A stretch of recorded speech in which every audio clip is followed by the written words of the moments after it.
이 시간 우리에게 가장 좋은 것을 하나님께서 주십니다. 하나님이 주시는 것을 우리가 받을 때에 그 받음이 얼마만큼 큰 기쁨인지 우리는 헤아릴 수가 없습니다.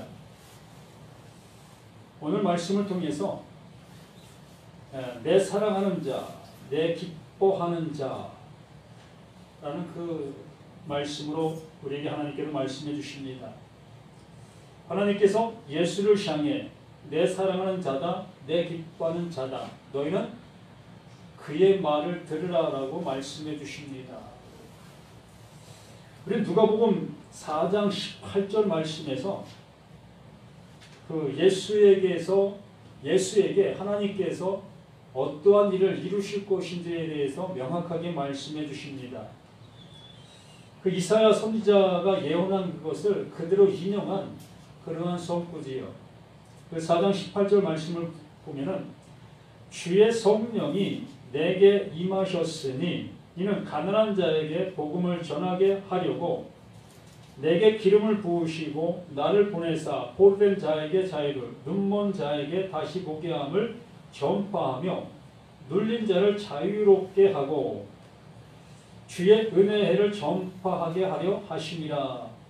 이것이 예수 그분이 우리 가운데 오셔서 행하시는 일인데 바로 성령이 임한 그 모습 속에서 이렇게 되어진다라고 말씀해 주십니다. 주의 성령이 임하면 이 일을 하게 될 것이다. 이 일이 우리에게도 동일하게 이루어져야 될 그 일이다라고 말씀해 주시는 것입니다. 진짜 우리들이 어떠한 모습 속에서 말씀을 대하고 있는가?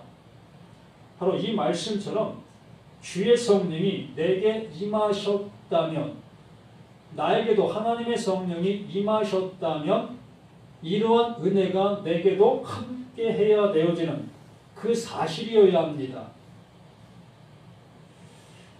어떠한 그 보이지 않는 그러한 모습이 아니라 이것도 나에게 이 예수에게 임하신 그 은혜가 동일하게 우리에게도 이 말씀 앞에 서 있는 우리 모두에게도 동일하게 이루어져야 될 그 일이다라는 얘기입니다. 그러한 말씀을 우리가 보신 이후에 시편 41편 말씀을 우리가 보시게 되어지면 바로 다윗에게 이러한 은혜가 이렇게 임했구나라는 것을 알게 되어지는 것이지요. 정말 성령이 임하시면 하나님의 말씀, 그 진리가 내게 임했을 때에 이러한 모습이 되어진다라고 말하고 있는 것입니다.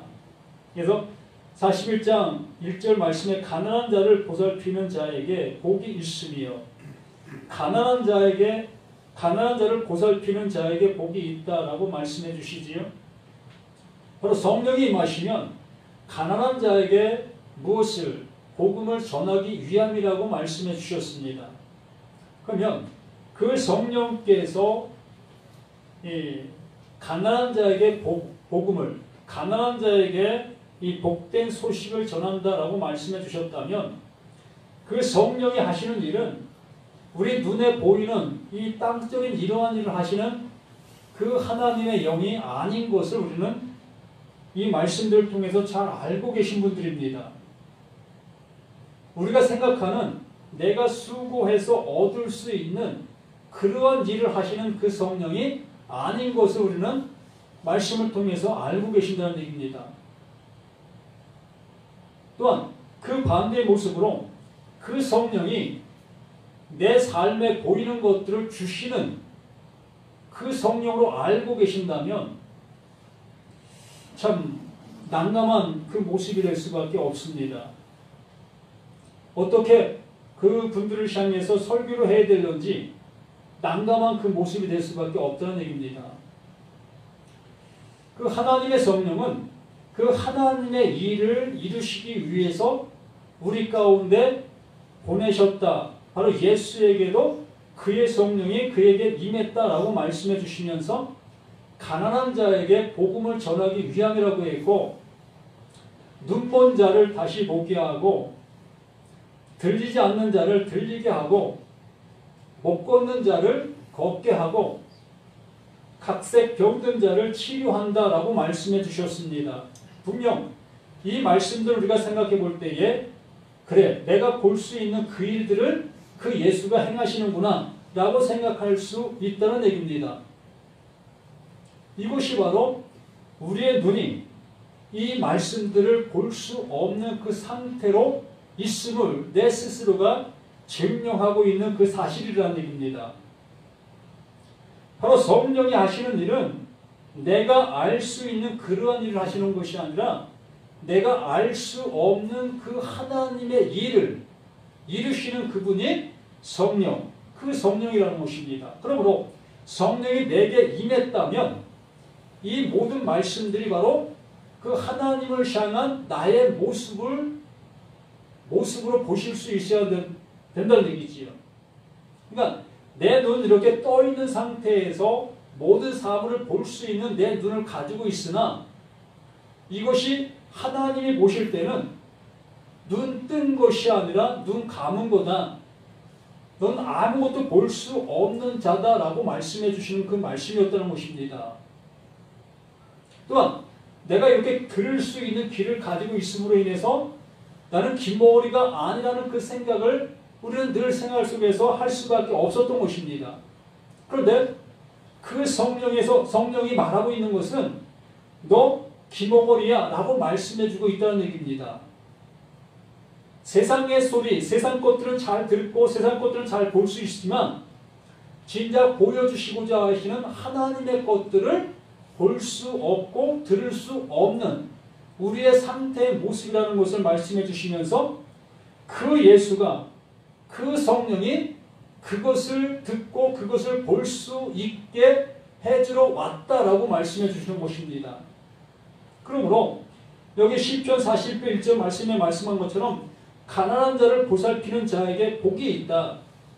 이 다윗에게 하나님의 영, 그 진리의 영, 그 깨끗한 말, 그 진리가 그에게 임하게 되어졌을 때에 이제 가난한 자들을 향해서 그 하나님의 것을 볼 수 없는 자들을 향해서 그 하나님의 것들을 나눠줄 수 있는 자가 되어진다라는 얘기입니다. 우리는 육적인 관계 속에서 육적인 것을 가지고 이렇게 하나님의 일을 한다라고 여기고 있는 우리 자신들의 모습이지만 진정 하나님의 영이 임한 사람들, 하나님의 말씀, 그 진리를 알게 된 그들은 내 눈에 보이는 것들을 가지고 하나님의 일이라고 하지 아니하고 그 영이 원하시는, 그 하나님이 원하시는 영원히 살 수 있도록 하게 하는 그것을 하신다, 그것을 한다라고 얘기하는 것입니다. 그래서 이 가난한 자라는 것은 이것을 사모하고 있는 자들, 하나님의 것을 사모하고 있는 자들, 그 영원한 것을 사모하고 있는 자들이 가난한 자라는 것입니다. 이렇게 가난한 자들을 향해서 그 하나님께서 주시려고 하시는 그것을 넘겨주는 거예요. 이 일을 하는 그것이 그 말씀을 가지고 있는 다윗이 해야 될 그 일이었다는 얘기입니다. 또 우리 자신들도 이 은혜를 받았다면 이 일을 우리가 해야 되어진다라고 얘기하는 것입니다. 그래서 우리 모두에게 전도하셨습니까? 라고 여쭤보면 각자가 생각하시는 그것을 대답하실 겁니다.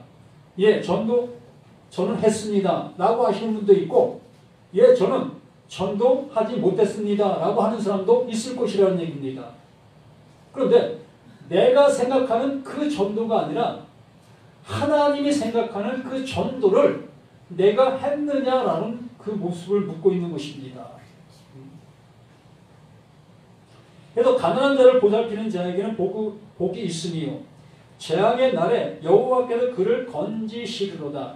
이렇게 하나님의 것을 넘겨주게 되어졌을 때에, 하나님의 심판의 때가 이르렀을 때에 그를 건져주시는 그 하나님의 은혜가 있다는 얘기입니다. 바로 우리 안에 무엇이?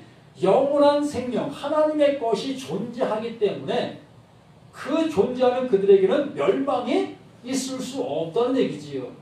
하나님의 것이 있기 때문에 그 진리가 그와 함께하고 있기 때문에 멸망에 이를 수 없는 그 모습이 되어준다는 얘기입니다. 그래서 여호와께서 그를 지키사 살게 하시리니 그가 이 세상에서 복을 받을 것이라. 그가 복받은 자라는 얘기예요. 이 세상 속에서 이 육신을 가지고 있는 이 상태에서 복받은 자다라고 얘기하는 것입니다.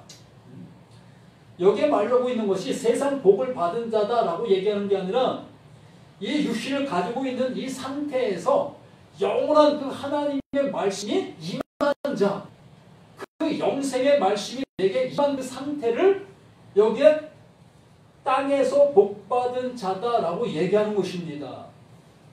이 구약의 그 모든 복들이 이러한 개념에서 말씀해주고 있는 그 복들인 거예요. 근데 우리는 이러한 복들을 내 눈에 그 확인할 수 있는 그러한 상태, 돈이 많다든가, 뭐 내가 가지고 있는 재산들이 많다든가, 이렇게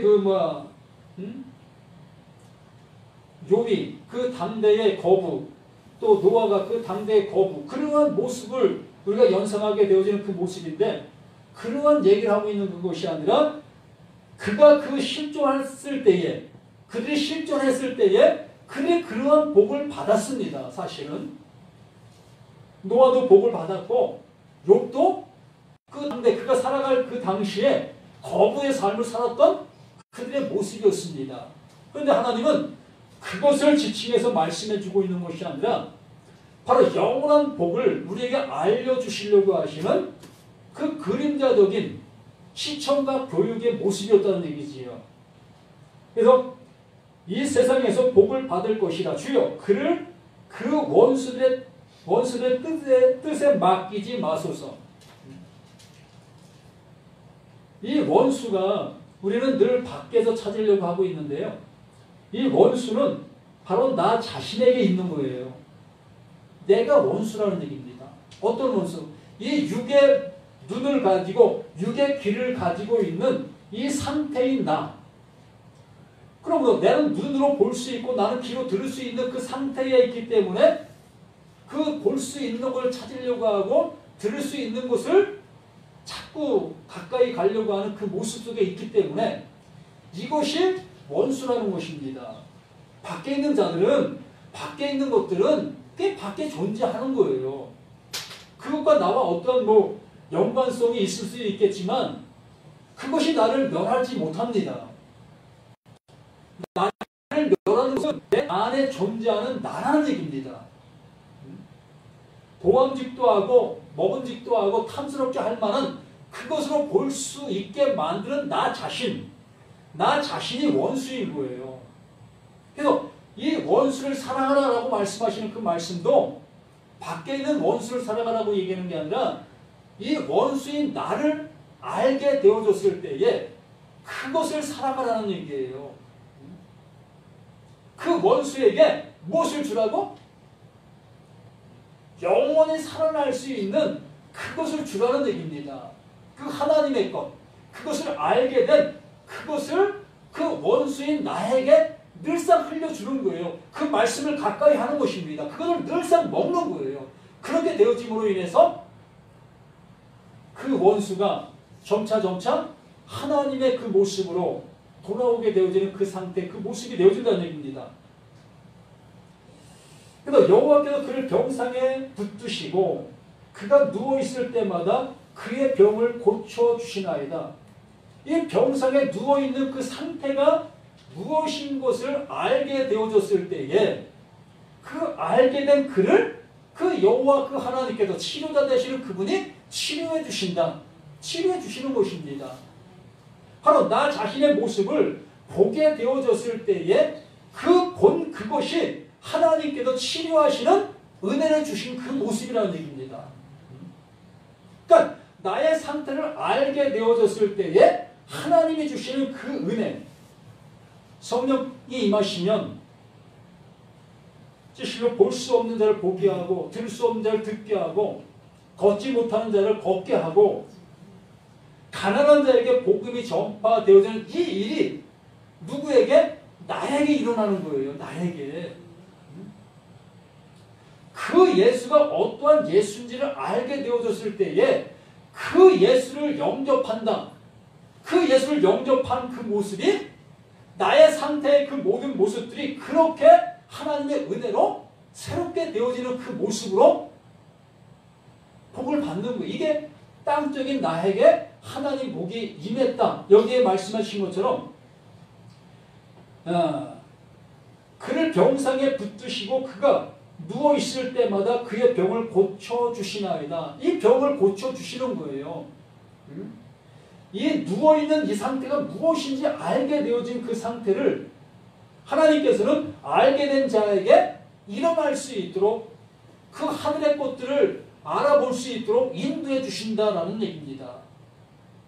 그러면서 사단은 내가 말하기를 여호와여 내게 은혜를 베푸소서 내게 은혜를 베푸소서 내가 주께 범죄하였사오니 나를 고치소서 하였나이다. 그 하나님의 은혜 성령이 내게 임하시지 않았을 때에는 나는 걸을 수도 없었고 볼 수도 없었고 들을 수도 없었다는 것을 내가 알잖아요. 이제는 그러한 상태이면서도 그 하나님을 향해서 우리는 꿈틀꿈틀 되었던 그 상태 그 모습이 범죄였다라고 얘기하는 거예요. 말할 수도 없는 내 입을 가지고 있는 내가 여호와 하나님 찬송 받으세요 라고 했다는 얘기입니다. 들을 수도 없었던 내가 그 하늘의 음성을 들었다 하면서 그 하나님을 향해서 나아갔던 내 모습이었다는 얘기예요. 또 걸을 수도 없었던 내가 걸을 수도 없는 내 모습을 가지고 그 성전을 향해서 뚜벅뚜벅 걸어가고 있었다는 얘기입니다. 바로 이스라엘 백성들이 그 율법 아래서 그런 행동들, 그러한 삶을 사는 거예요. 그 바리새인들 서기관들이 그 예수님이 오셨는데도 불구하고 계속해서 그런 행동들을 하고 있었던 거예요. 그런 행동들을 하고 있는 그들을 향해서 예수님께서 독사의 자식들아, 회칠한 무덤아, 이러한 말로 그들을 향해서 외칠 수밖에 없었던 것입니다. 그 소리가 바로 나에게도 동일하게 들려지실 수 있어야 내가 걷지 못한 자인 것을, 내가 듣지 못하고 있는 자인 것을, 내가 보지 못하고 있는 자인 것을 내가 알 수 있다는 얘기입니다. 그 소리를 밖의 소리로만 듣고 있는 모두에게는 아직도 하나님께서 내 안에 성령, 그 진리로 오셔서 알려주시는 그 소리를 들을 수 없는 나의 상태, 내 모든 모습이라는 얘기예요.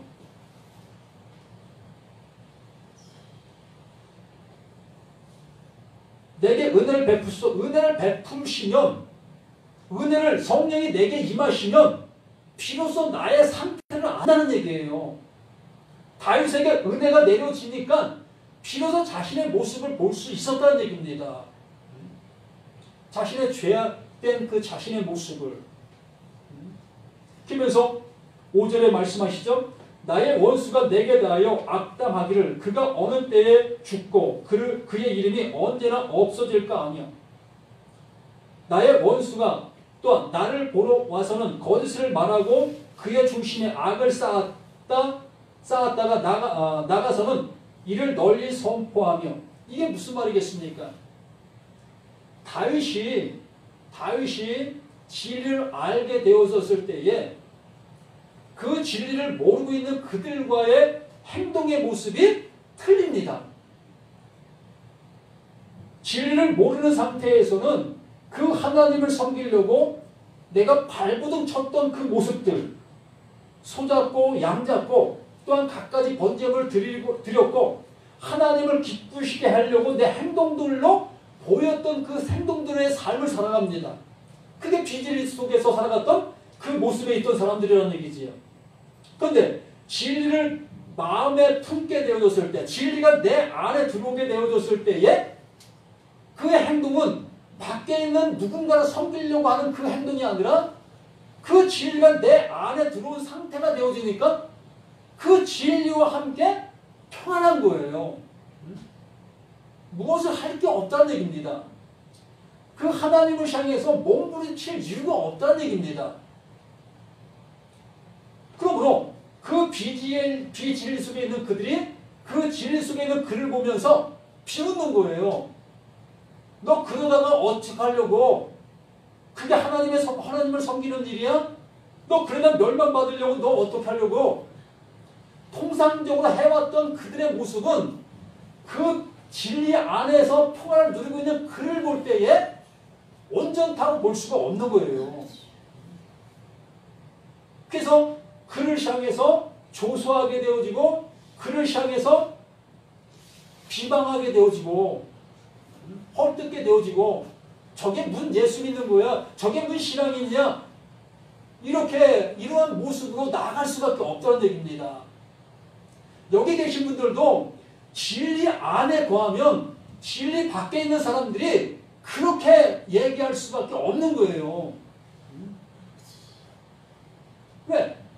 진리 밖에서는 그 진리를 찾아갈 수밖에 없고 그 하나님을 밖에 두고 그 하나님을 섬길 수밖에 없는 그 상태에 있기 때문에 그런 것이에요.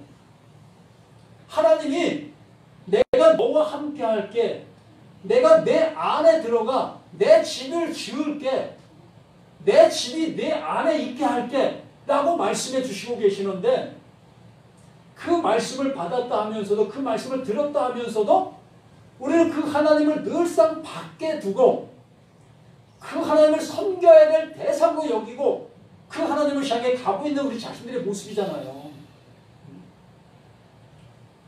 그 하나님은 우리 안에 임재하시겠다고 하시는데 진리로 우리 가운데 오셔서 그 진리로 우리를 세우시려고 하시고 계시는데 우리는 계속해서 그 진리를 밖에 두고 그 진리를 찾아가는 우리의 신앙의 모습으로 살아가고 있잖아요. 이게 비진리의 모습이라는 거예요. 그래서 이러한 상태에 있는 사람들은 그 진리와 하나 된 이 다윗을 보면서 어떡하려고 그렇게 합니까? 그것이 하나님을 섬기는 것입니까? 라고 외칠 수밖에 없다는 것이에요. 비방할 수밖에 없다는 얘기입니다. 바로 이러한 얘기를 여기에 말씀해 주시고 있는 거예요. 나를 미워하는 자가 다 하나같이 내게 대하여 수군거리고 나를 해하려고 꾀하며 이르기를 악한 병이 그에게 들었으니 이제 그가 눕고 다시 일어나지 못하리라 하며 이런 말을 할 수밖에 없잖아요. 저가 저주받은 자가 됐네? 응? 저주 아래 있는 자가 됐네? 라고 할 수밖에 없다는 얘기입니다. 바로 예수님의 당시 속에서도 그 예수를 향해서 이렇게 얘기할 수밖에 없었던 거예요. 또 예수님의 제자들을 향해서도 이렇게 얘기할 수밖에 없었던 것입니다. 진리와 비진리가 함께 할 수 없는, 공존할 수 없는 그 모습이 되었기 때문에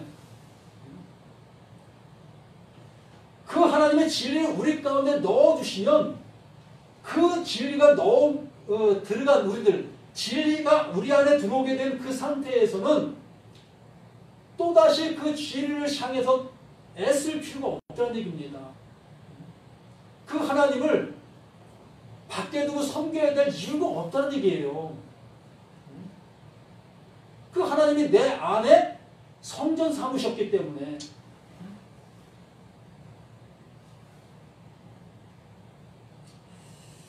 우리 자신들 한번 예를 들어 본다면 내가 집 안, 그 방 안에 들어가 있는 상태에서 이미 방에 들어가져 있는 상태인데 그 방 안에 앉아서 내가 하는 얘기가 나 방에 들어가야 되는데 나 방에 들어가야 되는데 그 얘기가 똑같다는 거예요. 나는 이미 방에 들어앉아 있는데도 불구하고 그 방에 들어앉아 있는 내가 외치는 소리가 나 방에 들어가야 되는데 나 방에 들어가야 되는데 이 얘기를 하고 있는 것과 똑같은 거예요. 하나님께서 나를 성전 삼으시기 위해서 내게 오셨습니다. 무엇으로? 진리로.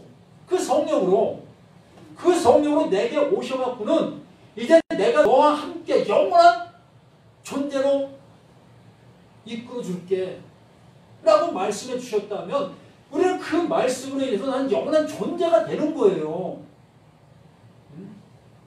그래 영원한 존재가 되어진 내가 또다시 하나님 나 영원한 존재 되게 해주세요. 라고 하는 것과 똑같다니까요.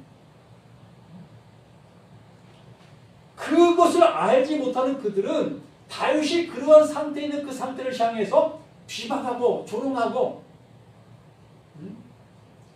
여기 얘기하는 것처럼 나를 미워하는 자가 다 하나같이 내게 대하여 수군거리고 나를 해하려 학대하며 이르기를 악한 병이 그에게 들었으니 이제 그가 눕고 다시 일어나지 못하리라 하며 내가 신뢰하여 내 떡을 나눠 먹던 나의 가까운 친구도, 참 이 말이 난 내 가슴을 떨리게 합니다.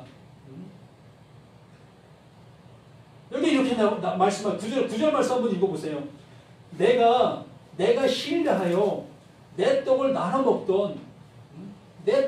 먹던 나의 가까운 친구도 나를 대적하여 그의 발꿈치를 들었나이다. 이 말씀을 제가 대하면서 속에서 눈물이 나더라고요.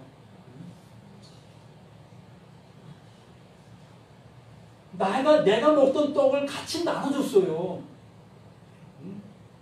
그 하나님이 주신 그 떡을, 이 떡이 하나님이 주신 떡이야 라고 같이 나눠 주어서 같이 먹었습니다.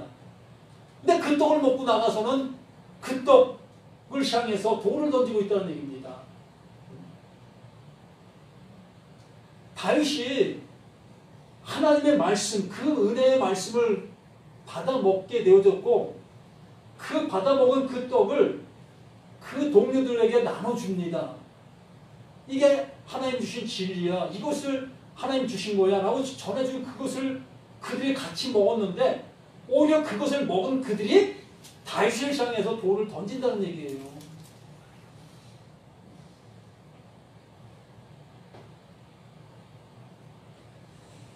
실제로 그러하오나 주 여호와여 내게 은혜를 베푸시고 나를 일으키사 내가 그들에게 보응하게 하소서.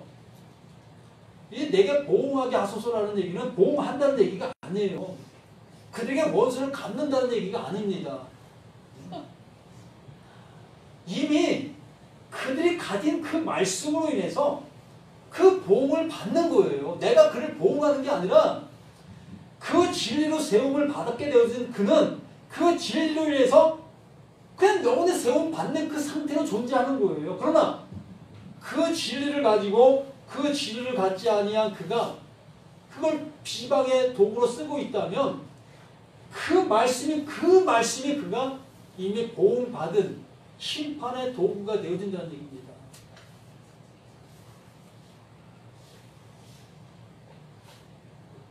그래서 내 원수가 나를 이기지 못하오니 주께서 나를 기뻐하시는 줄을 내가 알았나이다. 이게 구원의 은혜가 존재한다는 얘기입니다. 그 다윗에게 임한 그 말씀이 실존이라는 얘기예요. 실존. 그 다윗과 영원히 함께하는 그 말씀이었다는 얘기입니다. 우리들에게도 이 하나님의 영원한 말씀이 내게 임하셨다면, 성령이 내 안에 존재하고 계시다면 그 존재가 영원이라는 얘기예요. 그 자체가 영원이라는 얘기입니다. 왜? 성령이 깨끗한 말, 그 진리이기 때문에, 그 진리로 우리 가운데 임하신 것이기 때문에, 나를 성전 삼으시기 위해서 오신 것이기 때문에, 누가복음 4장 18절에 말씀하신 것처럼 성령이 임하시니 못 걷던 자가 걷게 됐다. 하늘나라를 향해 갈 수 없었던 내가, 땅에서만 꿈틀대었던 내가, 기어다녔던 내가 이제 그 십자가로 똑바로 세움을 입어 다시 살리심, 그 부활의 은혜를 입어 그 하나님을 향해서 뚜벅뚜벅 걸어갈 수 있는 자가 됐다. 이게 성령이 임하신 자의 은혜라는 얘기입니다.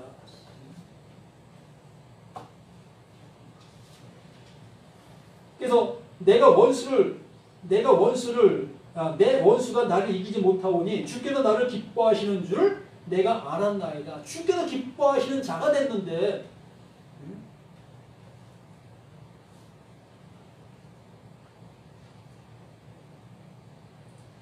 마태복음 3장 17절에 말씀하신 것처럼 하늘부터 소리가 있어 말씀하시되 이는 내 사랑하는 아들이요 내 기뻐하는 자라 하시니라. 그 하나님께서 기뻐하시는 자, 그 아들만 기뻐하십니다. 그러므로 우리가 아들 되었다면 그 하나님이 기뻐하시는 자가 된 거예요. 그래서 마태복음 17장 5절의 말씀에서도 말할 때 호련히 빛난 구름이 그를 덮으며 구름 속에서 소리가 나서 이르시되 이는 내 사랑하는 아들이요 내 기뻐하는 자니 너희는 그의 말을 들으라. 그의 말을 들으면 무엇이 되어지는 거예요? 아들이 되는 거예요. 그의 말을 들으면 기뻐하심을 입은 자가 되는 것입니다. 그의 말로 그 깨끗한 말, 진리의 영, 그 진리의 영이 내 안에 오시면 그 말로 깨끗함을 입는 거예요. 그 말로 아들이 되는 거예요. 그 말로.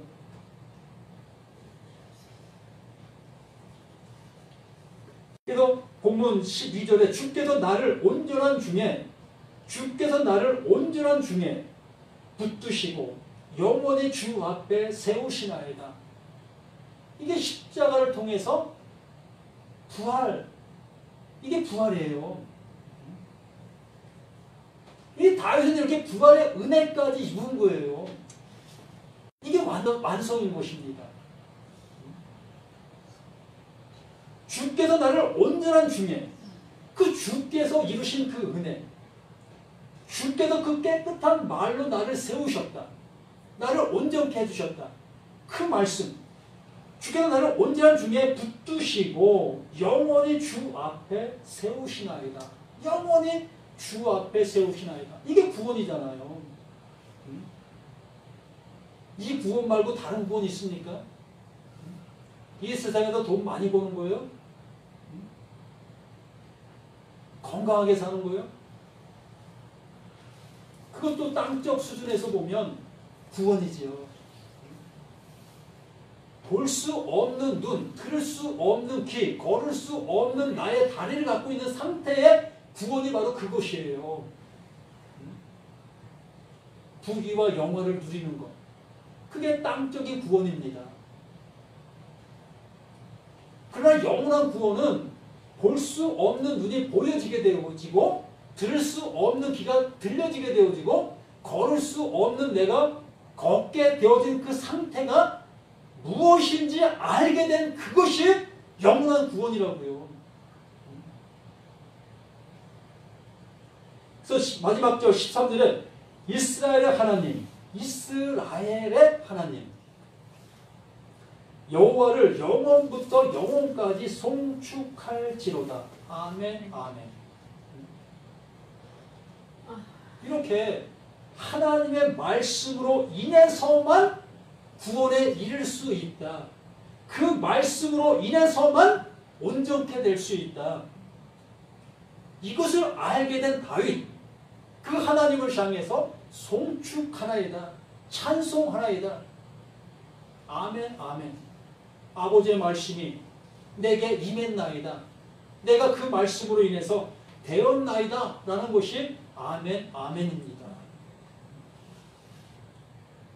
이게 요한복음에 나온 진실로 진실로예요.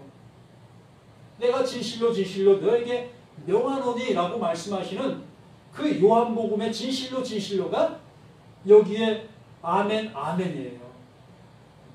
내가 이루어 놓고 완성해 놓고 내가 말할게. 완성해 놓고 너에게 말할게 라고 얘기하는 것이라는 얘기입니다. 그러니까 하나님께서는 하늘에서 이미 이루어 놓으신 것을 나에게 이루어 줄게 라고 말씀해 주시는 거예요. 그리고 땅인 내가 이룰 것이 없다는 얘기죠. 땅인 내가 이룰 것이 뭐 있습니까? 우리가 지난주에 말씀을 본 것처럼 땅이라는 것은 길가밭이고 돌짝밭이고 가시밭인데 이 밭에 무엇이 좋은 게 날 수가 있겠습니까? 나의 상태가 그런 상태라는 얘기예요. 그렇기 때문에 하늘에서 이루어진 뜻을 이 온전치 못한 밭에 그 온전한 것을 뿌리는 거예요. 그 온전한 것을. 그 온전한 것이 뿌려지면 그 길가, 그 돌자, 그 가시밭이 완전히 부서지는 것입니다. 완전히 부서지면서 무엇이 된다고요? 옥토밭이 되는 거예요. 이게 죽음이라는 얘기예요. 말씀이 떨어지면 우린 죽는 거예요. 모두가 다 죽는 거예요. 말씀이 떨어지면. 그래서 히브리서 4장 12절 말씀, 우리가 잘 아는 말씀이잖아요. 말씀이 운동력이 있어. 좌우의 날쌘 검보다 되래요. 홍과 골을 찔러 쪼갠다. 말씀이 임하면, 말씀이 내게 들어오면 난 죽는다라는 얘기가 그 히브리서 4장 12절 말씀이에요. 그 예수가 그 십자가에 죽는 것처럼 그 말씀이 내게 임하면 이 나라는 존재는 죽는 거예요. 거기에서 이제 하나님의 살리심의 은혜가 있게 되어지는 거죠. 그래서 오늘 이 시편 41편 말씀을 통해서 내 사랑하는 자, 기뻐하는 자, 그 아들 돼야만 그 은혜를 입을 수 있다는 것을 잊지 마십시오. 그 아들만 기뻐하십니다. 그 말씀을 가진 자가 모두가 다 아들이에요. 그 은혜를 받는 우리 모두가 되시기를 예수님의 이름으로 부탁을 드립니다. 아버지 하나님 감사를 드립니다. 더욱더 믿음의 충만함이 우리 모두에게 있어 그 은혜 속에 더욱더 기뻐하는 우리 자신을 모두 될 수 있도록 도와주시옵소서. 이 시간도 진리로 우리 모든 것들을 새롭게 해주시고